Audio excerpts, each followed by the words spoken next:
Hey everybody, Kent Martz here from Explore Scientific. Today is First Light Chronicles Wednesday, and today we're going to be focusing on two upcoming star parties from the Explorer Alliance, the Arizona Dark Sky Star Party in September and the Mount Wilson Star Party in early October. I've got a couple of guests with me, the ever popular Scott Roberts and the fantastic Mike Wiesner. So how you guys doing? Yay, we're doing good. Hey, thanks Good. for Good to having me see you, Mike. on. I We're would say doing good to good. see you. Here, let me make sure I'm in the frame here. There we go. Exactly. Nope, you're off, Scott. Yeah. Am I off? So you and Mike need to move together and make one person, make one face. So anyway, all right. So Arizona Dark Sky Star Party is September 21 through 25 in Oracle, Arizona. Up in, do you call it high desert? Is it high desert, Mike? Yes. Okay, up in the high Yeah, we're desert, about 4,500 feet. okay, northeast of Tucson, Arizona. There's still time to get registered. You can go to the Explorer Scientific website and search for Arizona Dark Sky, and it'll pop up, and you can get registered there. It's $149 to attend. With that, it gets you access to the Star Party field, some in-person lectures, and some Zoom-in lectures, as well as a couple of other things. And this, Mike, has become so much more than just the Arizona Dark Sky Star Party. When you and Scott started talking about this last fall, there was really not any idea of what was going to happen in the community. Mike, talk about that a little bit for us, would you? Well, fortunately, Scott was able to come up to Oracle in February and visit with us. And we took him out to the park and he met with community leaders, he met with the park management, and was just totally blown away by everything that he was hearing that this community wanted to do for this event. And we're talking not just nice dark skies because we're an international dark sky park at Oracle State Park, Mhm. but we're talking about cultural events, we're talking about music, we're talking about art, we're talking about wildlife. So this has become much bigger than a David H. Levy Arizona Dark Sky Star Party. It is morphed also into an Arizona Dark Sky cultural festival. And everybody up here that I've spoken with, which is many of the people and business leaders here in the community, they are so excited about this opportunity for the community. They've jumped on board with this. They're looking forward for having this gang of people out here in Oracle who are really excited about our night skies, who are really excited about our outdoors, the scenic views, the wildlife, the music, the art. Just everybody is so excited about it, and we're thrilled to be hosting it. Yeah, it's going to be a lot of fun. When you get out into the park, I mean, the thing I was just so pleasantly surprised how really manicured the park was. It was very, they people kept calling it this hidden gem, and I didn't really know what they were talking about. I thought, yeah, it's going to be, this kind of scrubby looking desert park, but it's actually beautiful. You know, and so I was, and it just, a joy to walk around the trails and everything. To go out to they have a wildlife viewing pavilion, okay, where you can go and see, animals come in late in the evening to get a drink. But we plan to bring in thermal imaging cameras so that we can actually see that wildlife at night, thermally. So that's going to be really cool. We have a mix of different people coming in. Of course, we have the amateur astronomers that are coming in, and those people they're buying tickets to be on the property. That ticket basically secures a campsite for them, and the ability to stay all night long. Because the park normally closes in the evening. They will also have a privilege of going in and out of the gate at night if they'd like to. So there won't be any gate fees going in and out. But we got lots of other things planned, and a lot of that has to do with embracing the public, the general public, with music, with food, with stargazing, and some free lectures that we plan to have as well. So it's going to be a lot of fun. Oh yeah, and I forgot to mention the art. Maybe you could talk a little bit more about that, Mike, since you're a local in Oracle. Well, one of the many things that Oracle is known for is its artist community. Every year there's an artist gallery tour that happens here in Oracle. And that's a very popular event, not just with locals, but from people from all over the state and out of state. So they come here to visit our artists and see what these artists are doing. Several of the artists have actually gotten intrigued over the years since we did the Dark Sky Park designation in 2014 of doing nighttime themed artwork. And so what we're planning on doing is having some of these artists provide some interesting door prizes to the registered guest. And hopefully many of those will be dark sky themed. I think that would be so cool. I think that I'm very interested in how the community of Oracle is embracing its dark sky heritage as well. So we've got businesses that are going to be doing some stargazing from several restaurants will be doing stargazing from their area on Friday night. We've got a great lineup of speakers for the paid attendees, and these include people like David Levy, John Barentine. We've got, of course, Mike Wiesner, myself, Fred Aspanak. Fred Aspanak is known as Mr. Eclipse. So if you're going to an eclipse, you definitely want to connect with Fred Aspanak and ask all the questions that you'd like to. And who else? We have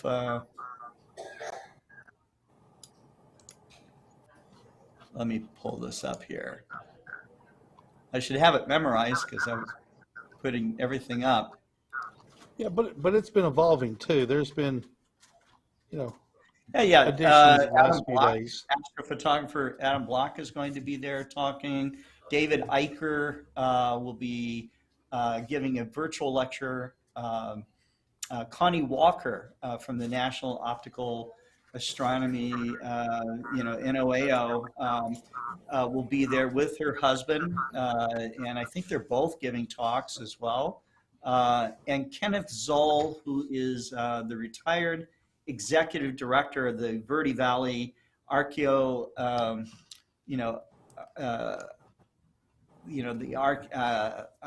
getting a little tongue-tied here, but he is, the archeo, not astronomy sites, of which he's very familiar with, but just the archeo center that's at Camp Verde, where they have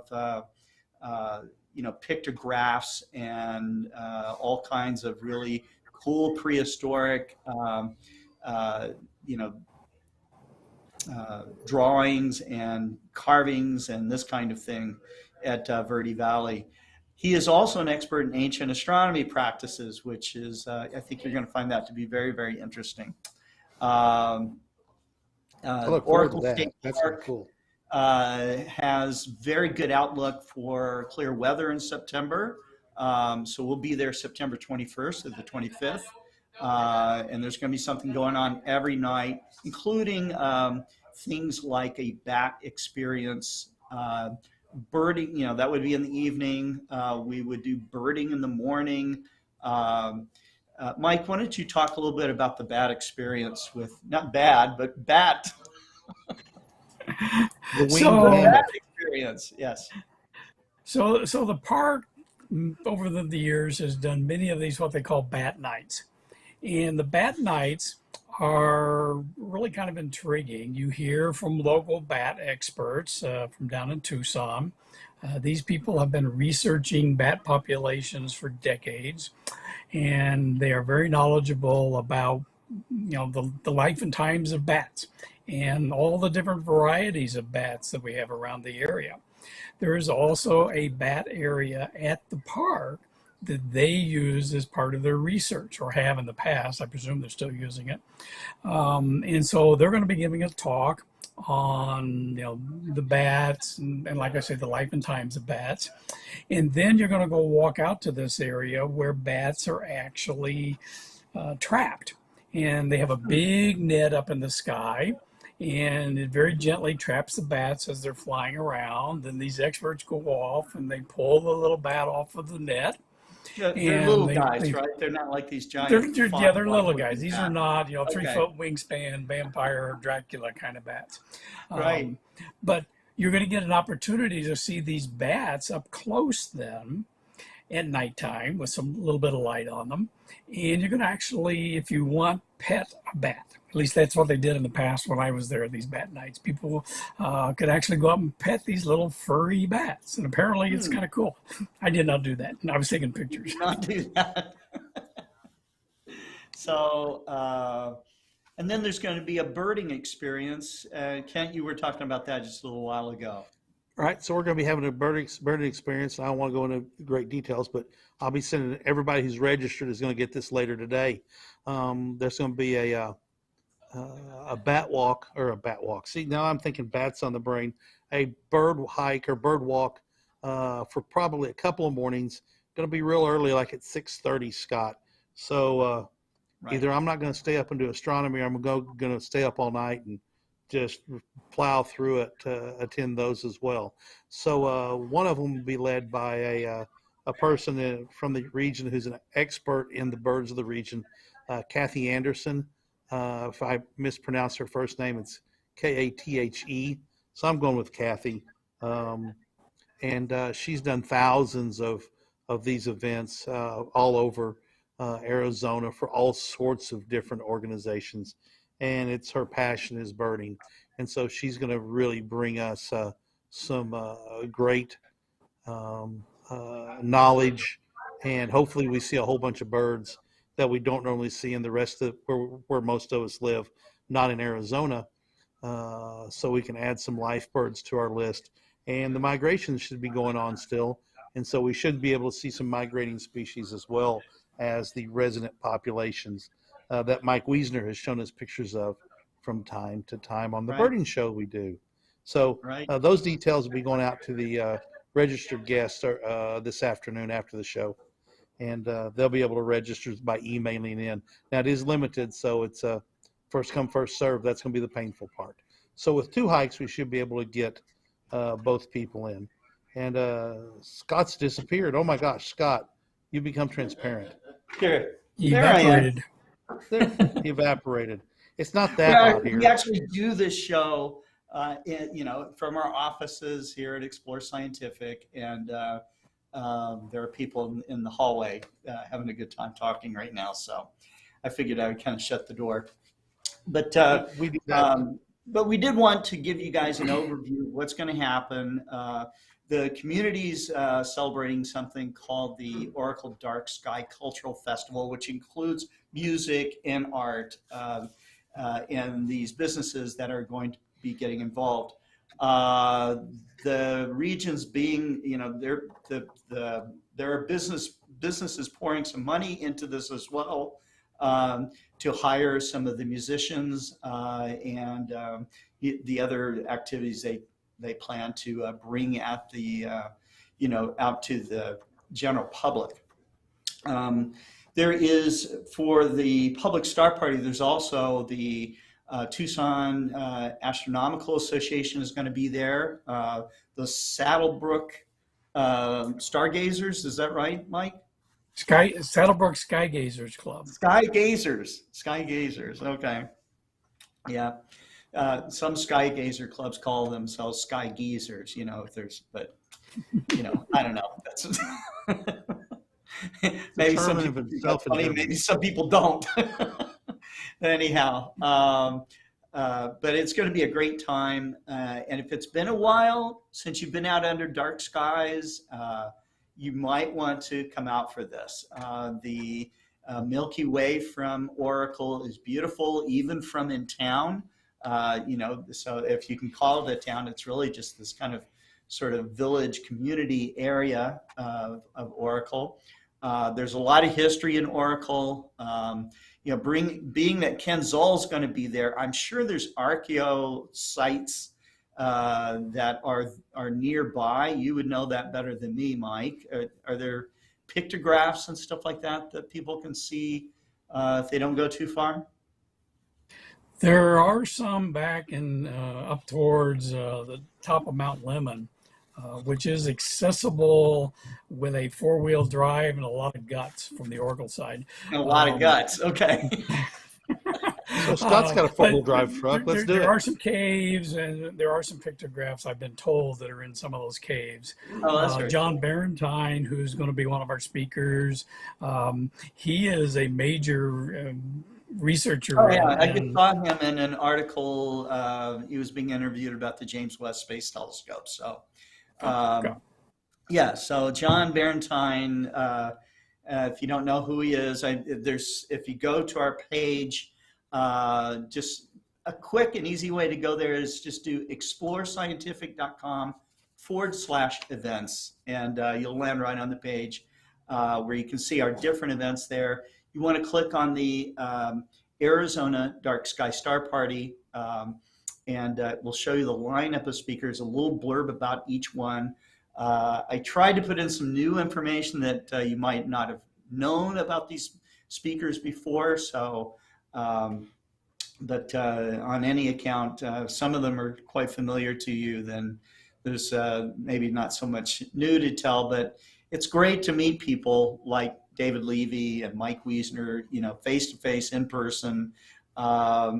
It's a lot of people just, that are amateur astronomers just kind of dream about hanging out with people like that. So, and I know I did when I was just starting into amateur astronomy, and I love it now. So you're going to make great friends when you get there, and you're going to have a great time.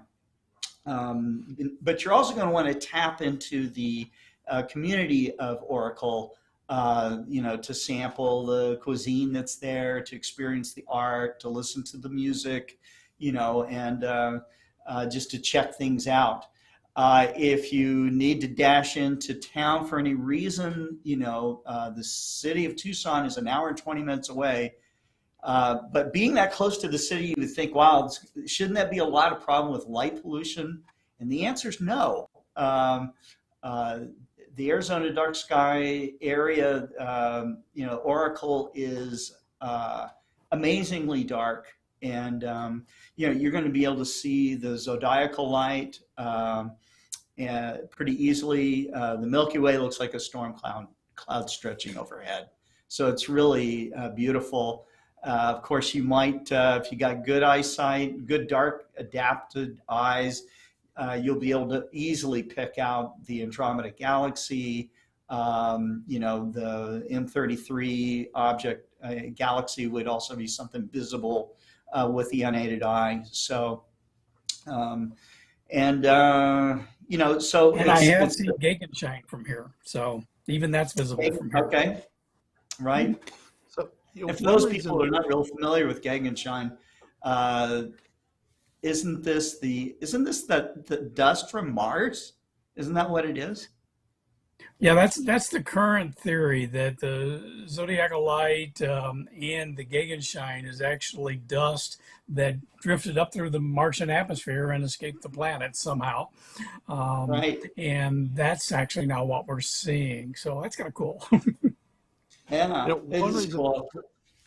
So one reason it's so dark is because Tucson has had a light pollution ordinance since 1972. Is that, if I remember correctly? And my wife was in Tucson a few years ago with my son for a baseball tournament, and she said from the back of the hotel she could look up in effectively the outskirts of downtown Tucson, and she could see the Milky Way up there from a parking lot inside of a town of what, 500,000 people, 750,000 people? About 1 million people or so. Yeah. Well, there's two reasons why Oracle is as dark as it is. One is the codes that are there to protect the professional observatories around Tucson and southeastern Arizona. And the other reason is between Oracle and Tucson, there's a big tall mountain, Mount Lemmon, where Mount Lemmon Yeah. Observatory is. So Right. that blocks a lot of the sky glow that would otherwise be That's right. visible from.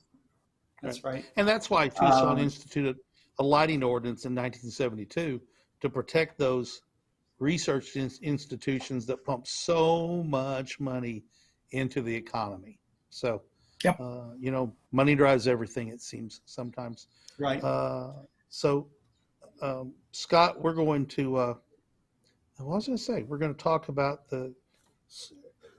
Well, we had a we question should also come talk up. a little bit about Biosphere 2, okay? Because when you Yep. buy a ticket, you'll also get a ticket to go into Biosphere 2. So that's an interesting place all by itself, and you can learn about the Biospherians and the experiment that they had at Biosphere to have people live on their own sustained oxygen and water, and growing their own food and all the rest of it. So. But it's there. The University of Arizona runs it, and so it's going to be. I want to see it. I've never seen it before, so I think it'll be cool. Yeah, if you've never been to the Biosphere 2, definitely you've got to go on take this tour. Right. Just the engineering that was involved with the lungs that circulate, the self-contained atmosphere in the Biosphere 2 habitat. That's an engineering marvel to me. It's just incredible.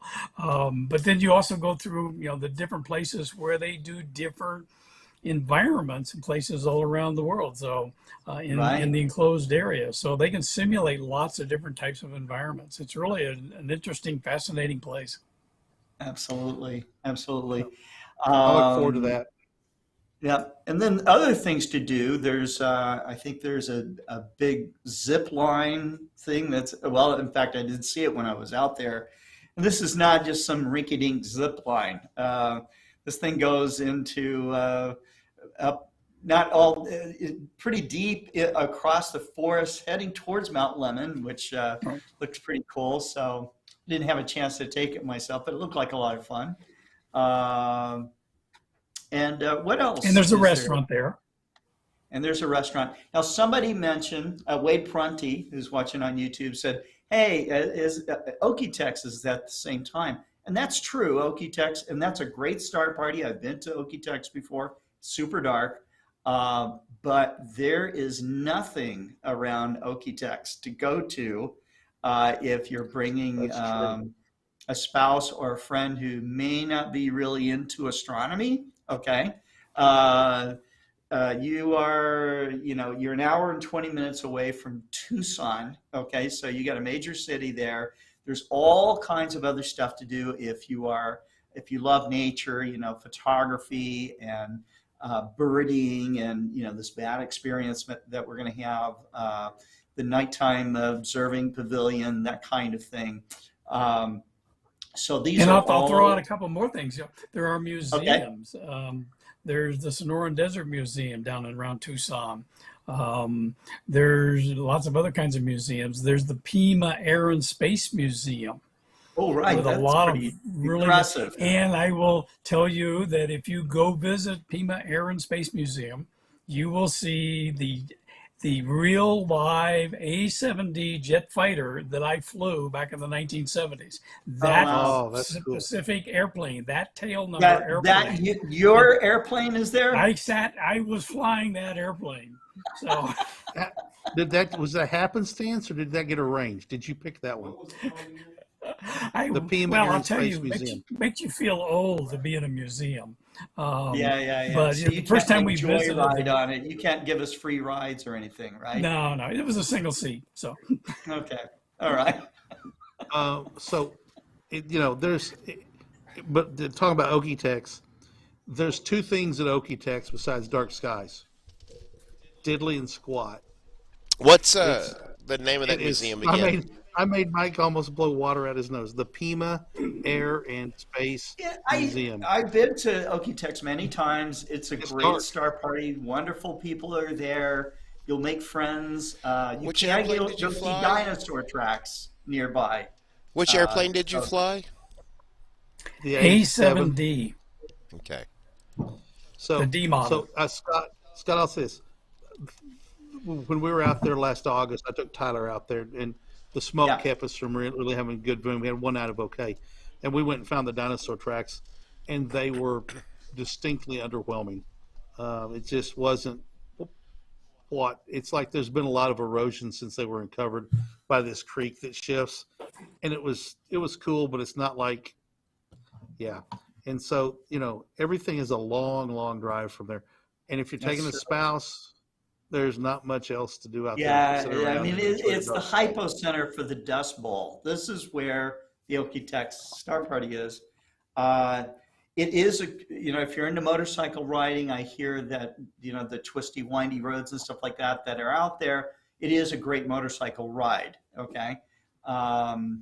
There is, of course, wildlife to be seen out there and stuff like that. But beyond that, the little towns that are nearby are, you can definitely tell that the Dust Bowl is still affecting them, as far as their economies back when the Dust Bowl happened were decimated, and they're still decimated, so it's closest kind of gas strange to station, be out there.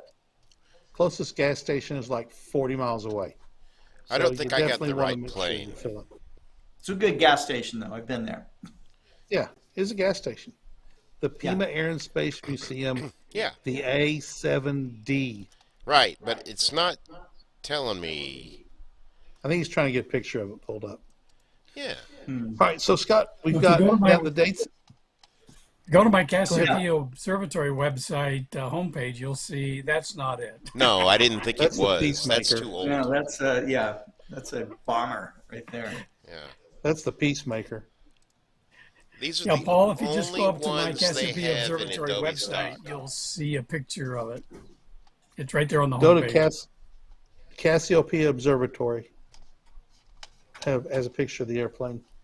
Okay. Hang on. So, Scott. And while he's bringing that up, I'll just point out that there are, closer than Tucson, will be several communities. There's Catalina, which is about 25 minutes away from Oracle.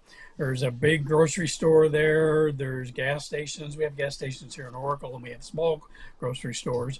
But Catalina has a regular hotel. It's got gas stations, grocery stores, restaurants. And then as you go further south from Catalina, you'll hit Oro Valley, which is another large suburb of Tucson. So there's places that are closer than driving all the way down into Tucson. Right. So Annie just walked in, Scott, and wanted me to announce that the Explorer Scientific Store now has its own Instagram page. It is nice. The handle is Explore Store AR. So there you go. So we have redesigned and changed up the store. Plan on having a grand opening with maybe some special deals here on site.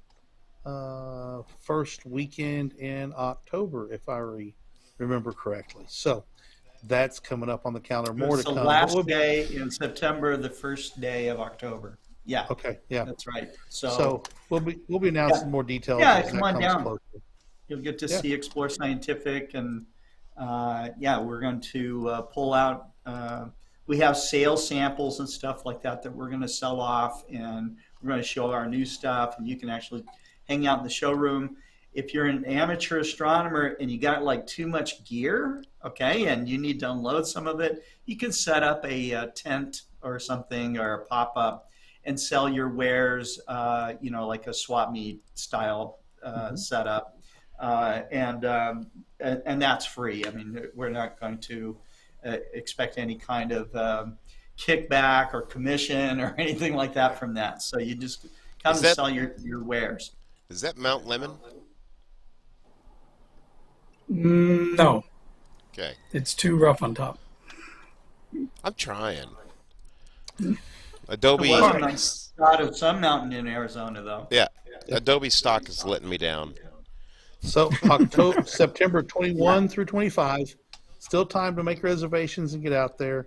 Yep. There's still room. And one question came up yesterday after I emailed all the people who are registered. Um, there is camping available at Oracle State Park, but it's only tent camping and it's dry camping. There's no electricity, no running water, Right. effectively. And they are going to let us have 2 travel trailers there on the campsite in the parking lot. We're going to orient so we don't take up a lot of parking space, but otherwise and that's a major exception because they generally don't do that. But since we're going to be right Yeah. there, and that's going to be Since the we're event running we're the event there, that's kind of they've made a HQ concession for us. that, and we Yeah. appreciated that very much for them doing that. But yeah, so you're gonna have to tent camp or get a hotel or use a bed and breakfast or Airbnb. They're Right. all over the place. And There's one within links. walking There's distance. links on the page. There's links on the page Right. so that you can go straight to it. So and we want to thank Oracle Visitor Center for providing those links and finding all these resources. We also want to give a shout out to them in general because they are the ones that are them and the Friends of Oracle State Park are the ones that are organizing the Oracle Dark Sky Cultural Festival. So it's going to be fun and multifaceted. So it should be really cool. And I do recommend, keep watching that web page up at explorescientific.com because the schedule will get posted up there so you know when to show up where. Right. Yep. That's right. So- So we have so the people Mike- lined up, and now we got to plug in the times and where to go. There is one of the center gathering places will be, at the ranch house that's there. It's the Connolly Canale. Canale. Okay. The Canale Ranch House. So it's a historic ranch house that's there, and there's a gift shop there and stuff. But there'll be talks going on at that area. So there'll be one of the central places. We'll be there too to help people get checked in and all the rest of it. We'll be using also the Oracle Community Center, which is in town. So there'll be a map on how to get there.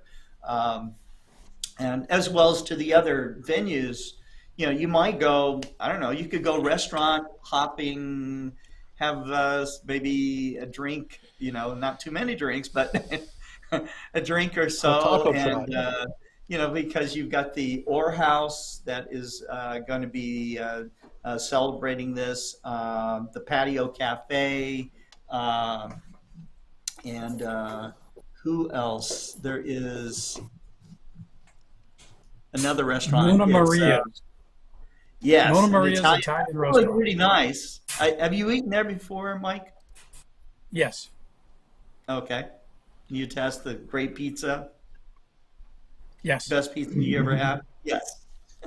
Well, actually, I will tell you that my niece from New Jersey, we had pizza with them, and she liked the pizza. Wow. Okay. Yeah. People from New Jersey know pizza. That's for sure. So Mike, you think this is going to turn into an annual event? I mean, this thing has got legs, don't you think? Oh yeah. That's that's our current thinking. The opportunities with our dark sky and the community behind this, the ranches behind this, the businesses behind this. Why not make this an annual event? So, right. Yes. That's exciting. There's That's going to be exciting. There's quite a bit of just like local support, which is just wonderful to see. If you live in the state of Arizona, this is going to be an easy star party for you to get to. We promise to make it fun. So.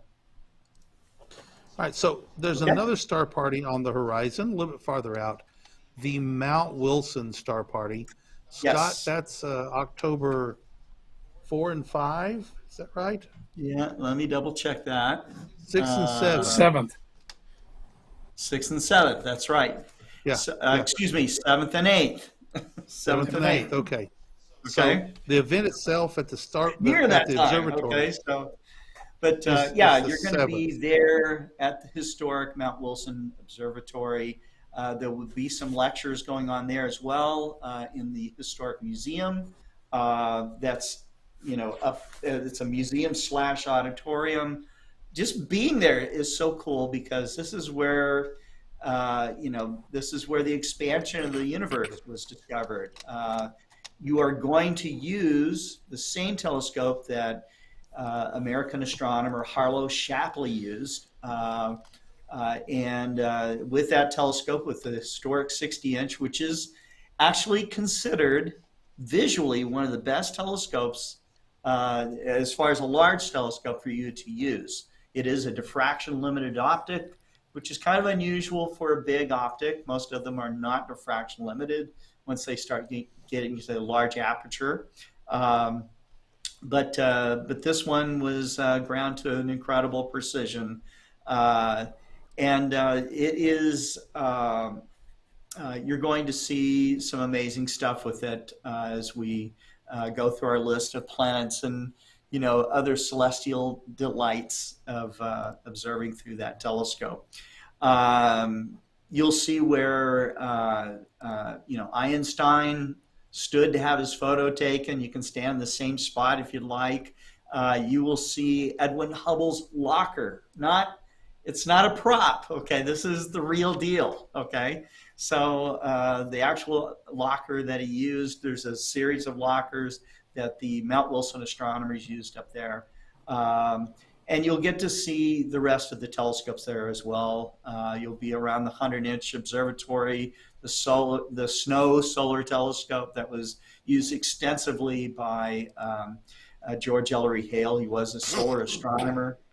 So if you've never been to Mount Wilson and you want to just go eyeball deep into history, this is the place to do it.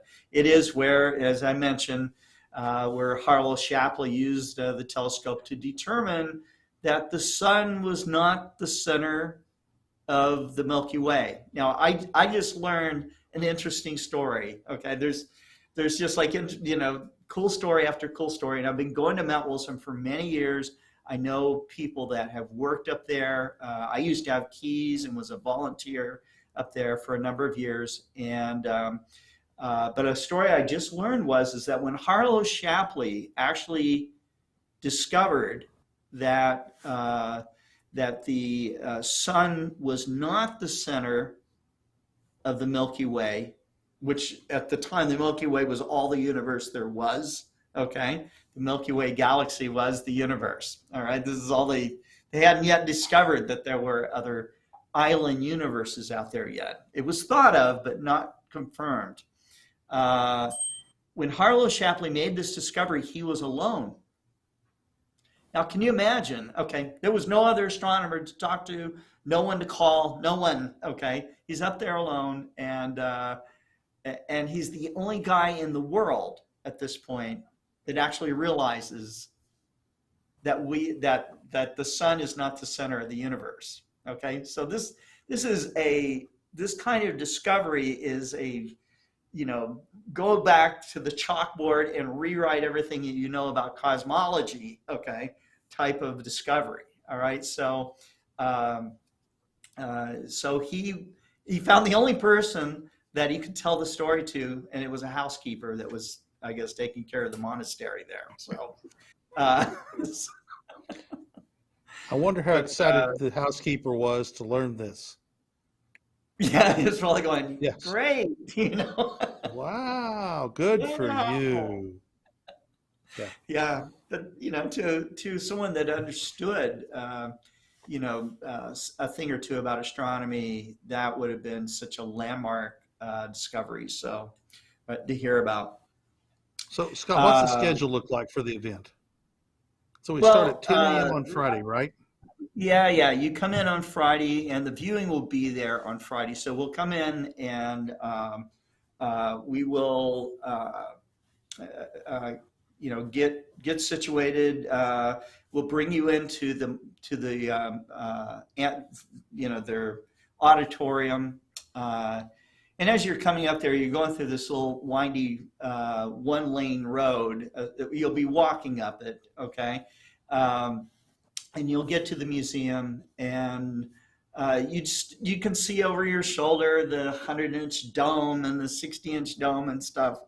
And I don't know, every time I see them, I get a little bit giddy, you know, just knowing that this is where the expansion of the universe was discovered, okay?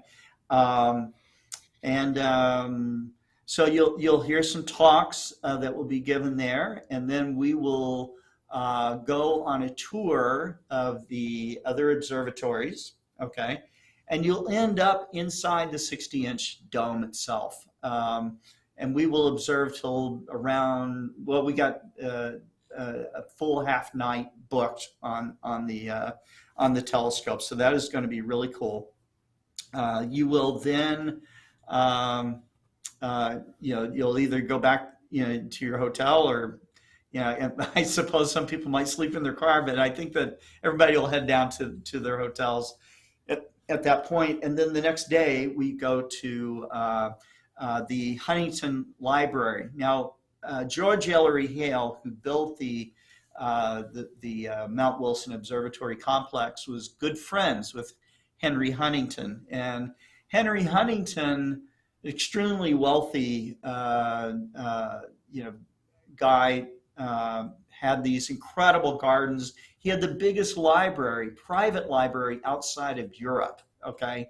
And so his collection of books, the buildings, the gardens, which I think it encompasses something like 140 acres or something like that. You'll be able to go see this, and it's really beautiful. I mean, they have a Chinese gardens, a Japanese gardens. They have a desert gardens with all these succulents. There's a bamboo forest. It's just a very, very cool place just to hang out. And so depending on what other people might want to do, you're nearby Griffith Observatory. There is California Science Centers in the region. Those things are out there. So that is going to be something. Your views through the 60-inch and your experience with that telescope are, I love it every time. And I've looked through that telescope, spent good time on it dozens of times, and it is really an amazing instrument.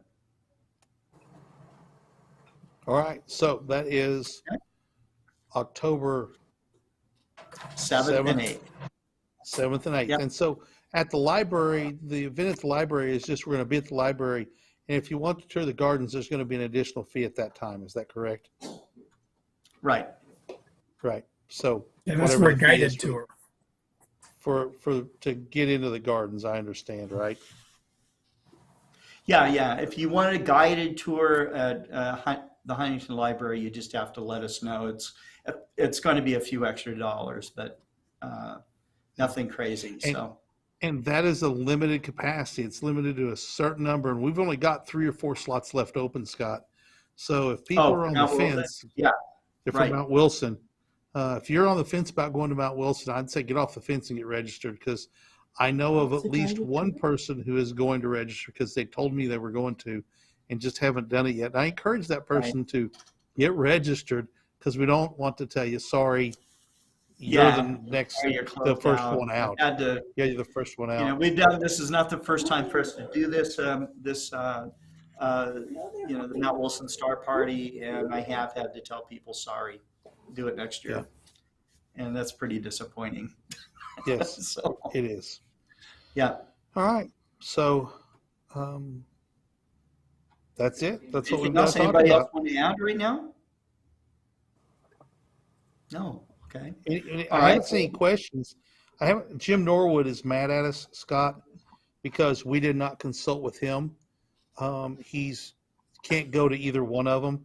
You guys need to get it up on the screen before the next event. I'll be out of the country during the Arizona Star Party.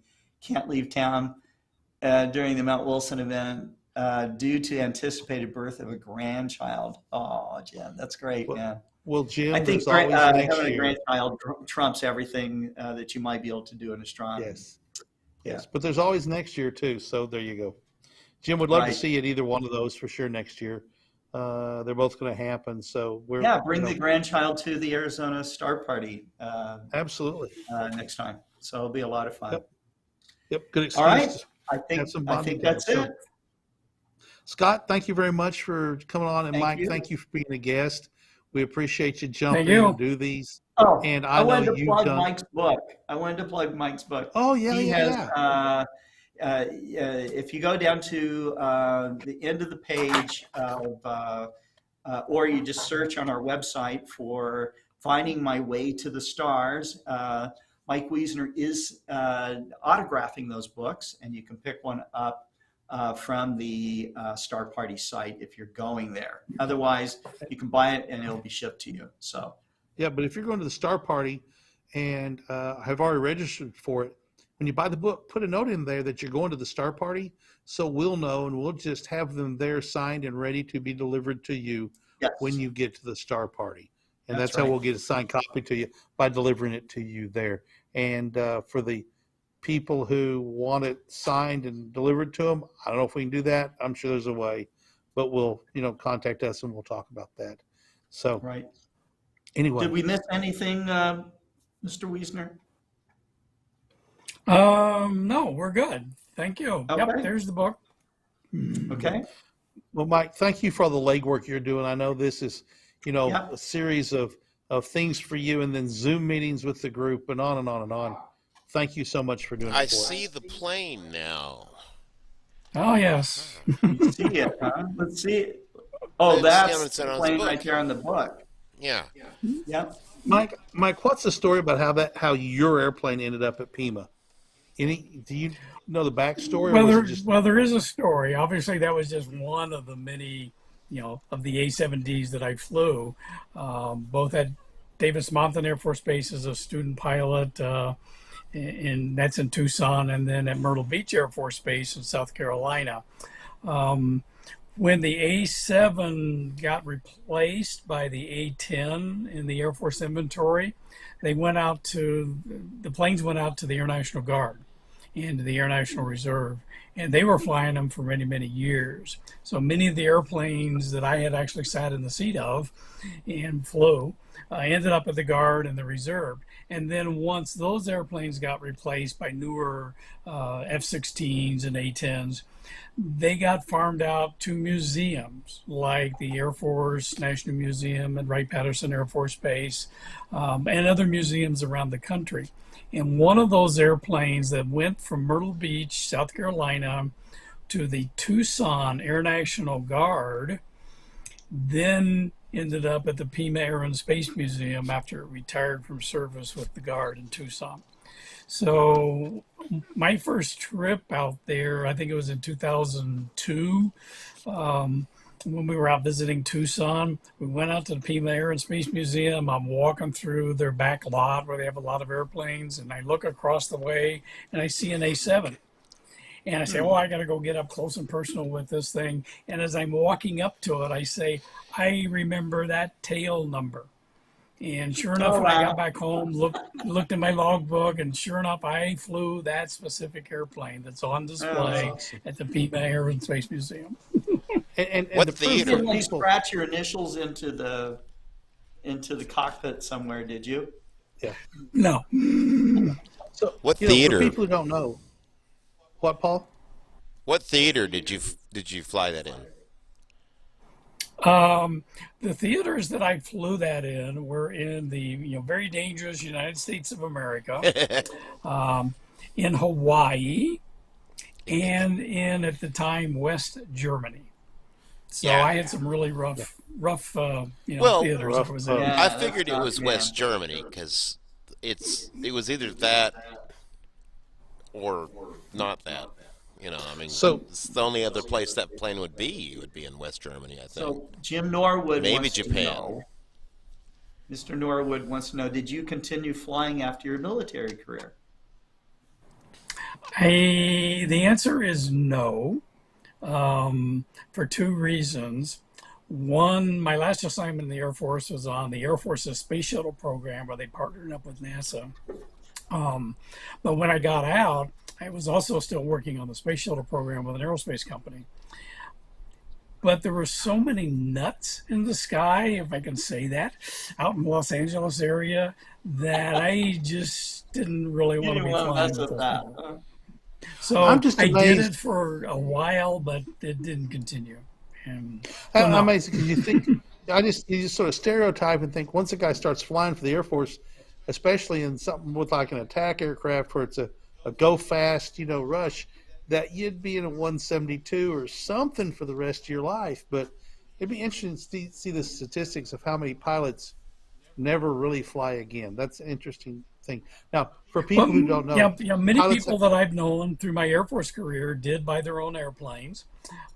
And I actually did fly with one of those guys when he lived here in the Tucson area, just about the time we were moving to Oracle. Um, um, but yeah, many of them, when they ended their Air Force career, they went off to the airlines or the cargo companies and flew, the big planes. But I didn't want to do that after having flown the jet fighters and the jet T-38 jet trainer. I Yeah, knew that if I couldn't fly something like that, I just wasn't going to be as excited as I it had wasn't going been. to be So fun. Yeah. Yeah, you I So mean, can. I'm looking at a picture of that A-10 right now, the Thunderbolt. Oh I mean, yeah, that is a mean looking aircraft. I mean, yes, that looks like a lot of fun. they're refitting them because the last airframe of the A10 was built in the 70s. yes. yeah, but this is an A7. Yeah, that the A10 was what was replaced, right? Right. For the Warthog. That's what Scott Yeah. was talking about. The Oh, A10. okay. I'm not seeing why he's. Yeah, the A10. So Mike, you have proof of this because many people that have been around pilots may not know. You have a logbook, and literally you record everything, including the tail number and all sorts of details about everything you ever flew, right? And Yes, that's a absolutely. yeah, that's a proof positive of it. It's not just your memory; it's in your logbook, which you still have, right? See, Yes. I learned stuff from you guys, but if you want me to get excited about learning stuff, let's talk about the Warthog, the A10. This Well, let me tell you about The the A10. Warthog. The A7 squadron that I was in at Myrtle Beach Air Force Base in South Carolina, they were the first squadron to transition from the A7 to the A10, the first operational squadron.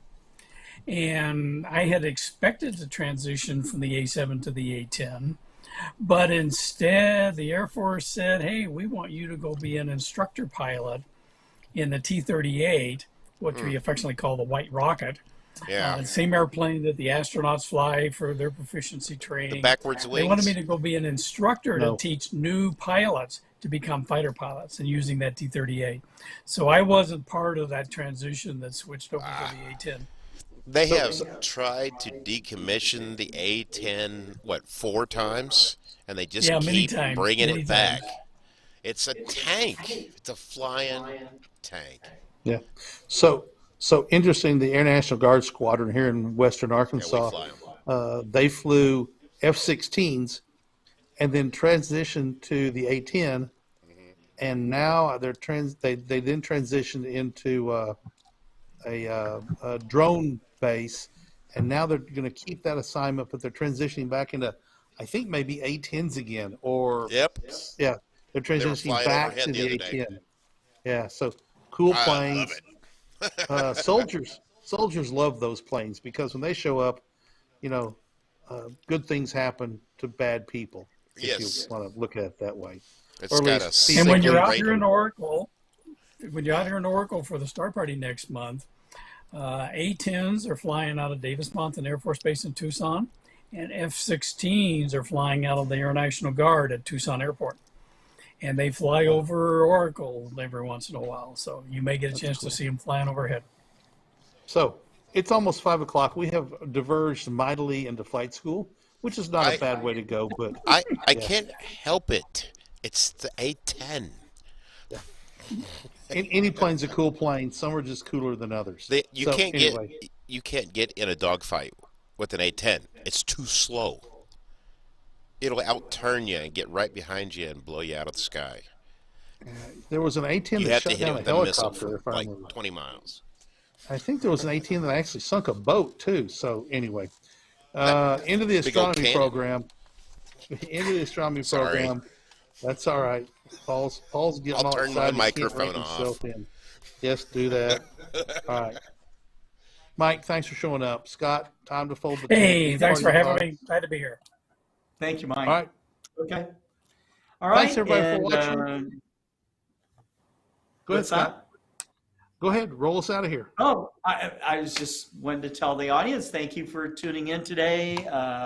Let's see, we had Osmo. Who else was on today? We had Josh Kovac was here. Tarek from the UAE was watching. Peng 2021. Wade Prunty.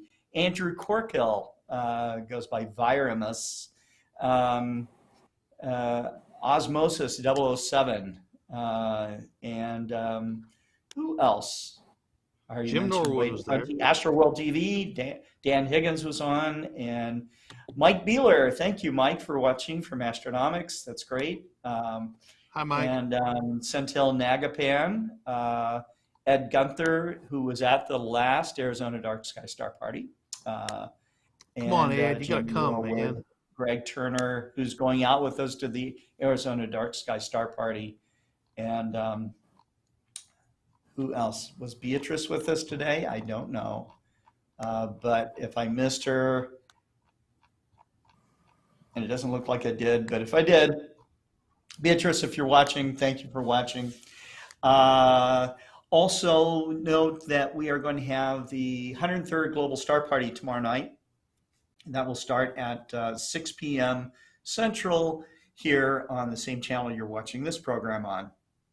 So the theme is New Beginnings, and we got a great lineup for you. All right, until further notice, we'll say goodnight. You guys keep looking up, and hope it's clear skies wherever you are. Take care.